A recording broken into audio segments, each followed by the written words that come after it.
नमस्कार, मी गणेश खेडकर एज्युकल्चरमध्ये तुमच्या सगळ्यांचं स्वागत करतो. आपण पॉलिटीची PYQ अल्गोरिदम बॅच सुरू केलेली आहे. त्याच्यासाठी तुम्ही चांगला प्रतिसाद दिला, थँक्यू त्याच्यासाठी. आता आपण त्याच बेसिसवर करंटसाठी एक अल्गोरिदम बॅच सुरू करत आहोत. युट्यूबवर आपण त्याचे व्हिडिओ उपलब्ध करून देणार आहोत. एखादा आंतरराष्ट्रीय राष्ट्रीय जो महत्वाचा करंटचा मुद्दा असणार आहे त्याच्या फॅक्च्युअल आणि डिस्क्रिप्टिव्ह अँगलने आपण त्याच्याविषयी बोलणार आहोत. हे नियमितपणे तुम्हाला उपलब्ध होऊन जातील. तुम्हाला याची माहिती वेळेवर कळावी म्हणून आपला युट्यूब चॅनल तुम्ही सबस्क्राईब करून ठेवला तर तुम्हाला त्याचा निश्चितच फायदा होईल. आज आपण या सिरीज मधलं पहिलं लेक्चर जे आहे ते रेकॉर्ड करतोय. त्याच्यामध्ये दिल्लीच्या ज्या नव्या महिला मुख्यमंत्री झालेल्या आहेत रेखा गुप्ता यांच्याविषयीची आता आपण माहिती पाहणार आहोत. पहा, रेखा गुप्ता दिल्लीच्या 9व्या CM झालेल्या आहेत आणि एकूण 18व्या महिला मुख्यमंत्री झालेल्या आपल्याला पाहता येतात. 20 फेब्रुवारीला त्यांनी शपथ घेतलेली आहे. त्यांचं शिक्षण दिल्ली युनिव्हर्सिटीमधून BCom झालेलं आहे. चौधरी चरण सिंग युनिव्हर्सिटीमधून LLB झालेला आपल्याला पाहता येतं. दिल्ली विद्यार्थी परिषदेचे त्या काही काळ अध्यक्ष पण राहिलेल्या आहेत. त्याच्यानंतर भाजपचा जो महिला मोर्चा आहे त्याच्या त्या राष्ट्रीय उपाध्यक्ष राहिलेल्या आहेत.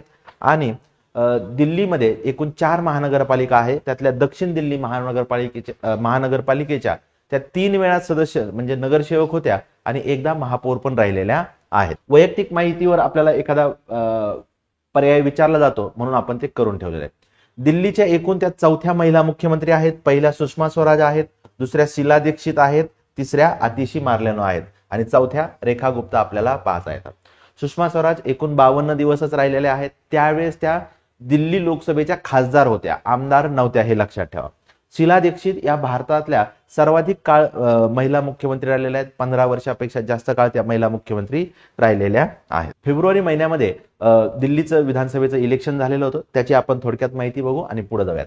एकूण मतदान 60.54% झालेलं होतं. भाजपनं एकूण 68 जागा लढलेल्या होत्या. त्याच्यापैकी 48 जागा ते जिंकलेल्या आहेत आणि भाजपसोबत जनता दल युनायटेड आणि LGP रामविलास पासवान गट तो होता. आम आदमी पार्टीनं 22 जागा लढवल्या होत्या, त्यांना 70 जागा लढवल्या होत्या, त्यांना 22 जागा मिळालेल्या आपल्याला पाहता येतात. आता दिल्ली केंद्रशासित प्रदेशाविषयीची माहिती बघूया. 1956ला हा केंद्रशासित प्रदेश अस्तित्वात आलेला आपल्याला पाहता येतो. याची घटना दुरुस्ती केलेली आहे, 69वी घटना दुरुस्ती. या पॉइंटवर वारंवार प्रश्न विचारला जातो. पॉलिटीमध्ये हा PYQ आहे. ती घटना दुरुस्ती कधी लागू झालेली आहे, त्याचा आर्टिकल 239 AA आहे. याच्यावर पण PYQ विचारला आहे आपल्याला. दिल्ली संदर्भातल्या विशेष तरतुदी केलेल्या आहेत. त्याच्यामध्ये दिल्ली विधानसभेच्या एकूण 70 जागा आहेत. त्या 70 पैकी 12 जागा या SC ला, शेड्यूल कास्टला रिझर्व्ह आहेत. पुन्हा पहा, दिल्लीमध्ये लोकसभेच्या 7 जागा आहेत. या 7 जागा 2019 आणि 2024 ला भाजपनं जिंकलेल्या आहेत. दिल्लीमध्ये राज्यसभेच्या 3 जागा आहेत. ठीक आहे. आता दिल्लीचं मंत्रिमंडळ, दिल्लीच्या एकूण सदस्य संख्येच्या 10% लोक तिथं मंत्री होतात. त्यात 1 CM आणि 6 इतर मंत्री असतात. दिल्लीच्या मुख्यमंत्र्यांना शपथ भारताचे राष्ट्रपती देत असतात आणि नियुक्ती पण भारताचे राष्ट्रपती करतात. पण शपथ देताना तिथे लक्षात ठेवा, एक तर राष्ट्रपती स्वतः शपथ देतात किंवा त्यांनी प्राधिकृत केलेला व्यक्ती. ठीक आहे. मग आता रेखा गुप्ता यांना दिल्लीचे नायब राज्यपाल यांनी शपथ दिलेली आहे, परंतु शपथ देण्याची जबाबदारी कोणाची आहे? राष्ट्रपतींची आपल्याला पाहता. एकूण भारतामध्ये आतापर्यंत 18 महिला मुख्यमंत्री झालेल्या आहेत. त्याच्यात भाजपच्या 5 आहेत, काँग्रेसच्या 5 आहेत. एकूण 12 राज्य आणि एका केंद्रशासित प्रदेशानं महिला मुख्यमंत्री पद झालेल्या आहेत. दिल्लीमध्ये 4 वेगवेगळ्या व्यक्ती महिला मुख्यमंत्री झालेल्या आहेत. सध्या 2 असे राज्य आहेत जिथं महिला मुख्यमंत्री आहेत. वेस्ट बेंगॉलला ममता बॅनर्जी आपल्याला पाहता येतात आणि त्याच्यानंतर दिल्लीच्या आता रेखा गुप्ता आहेत. आतापर्यंत भारतामध्ये 18 महिला मुख्यमंत्री होऊन गेलेल्या आहेत. पहिल्या महिला मुख्यमंत्री 2 ऑक्टोबर 1963 ला सुचेता कृपलानी होत्या. हे आहे. ही सगळी PDF तुम्हाला आपल्या एज्युकल्चरच्या टेलिग्राम चॅनलवर उपलब्ध होऊन जाणार आहे. ती तिथं तुम्ही पाहू शकता. यातल्या फक्त महत्वाच्या काही आहेत ते आपण बघूयात. एका साईडला मी महिला मुख्यमंत्री दिलेले आहेत, एका साईडला त्यांचं राज्य दिलेलं आहे आणि कुठला काळ आहे हे पण मेन्शन केलेलं आहे. त्यातल्या पहिल्या बघितलेल्या आहेत. त्याच्यानंतर जानकी रामचंद्र सर्वात कमी काळ म्हणजे 23 दिवस महिला मुख्यमंत्री राहिलेल्या आहेत तामिळनाडूच्या. जयललिता 5 वेळा राहिलेल्या आहेत. त्याच्यानंतर पदावर असताना मृत्यू पावलेल्या पहिल्या महिला मुख्यमंत्री जयललिता आहेत. त्यांचा एकूण कालावधी 14 वर्ष 124 दिवस आहे. शीला दीक्षित या 1 नंबरला आहेत. जयललिता 2 नंबरचा कालावधी आहे आणि 3 नंबरला ममता बॅनर्जी आहेत. आता हळूहळू ममता बॅनर्जी 2 नंबरला येतील हे आपल्याला त्याचं टर्म चालू आहे.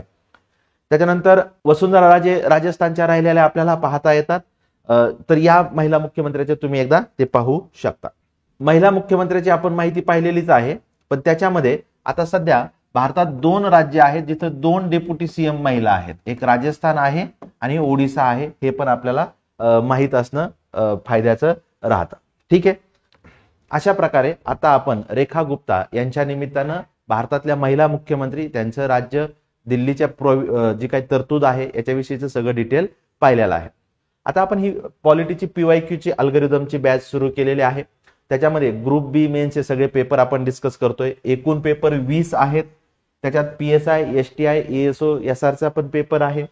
500+ क्वेश्चन आपल्याला पाहता येतात. पेपर जे आहेत ते आपले बायलिंग्वल आहेत.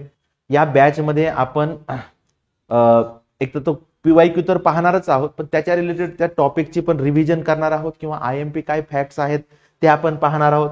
काही निमॉनिक्स किंवा ट्रिक्स असतील त्याच्याविषयी तुम्हाला लक्षात ठेवण्यासाठी ते आपण सांगणार आहोत.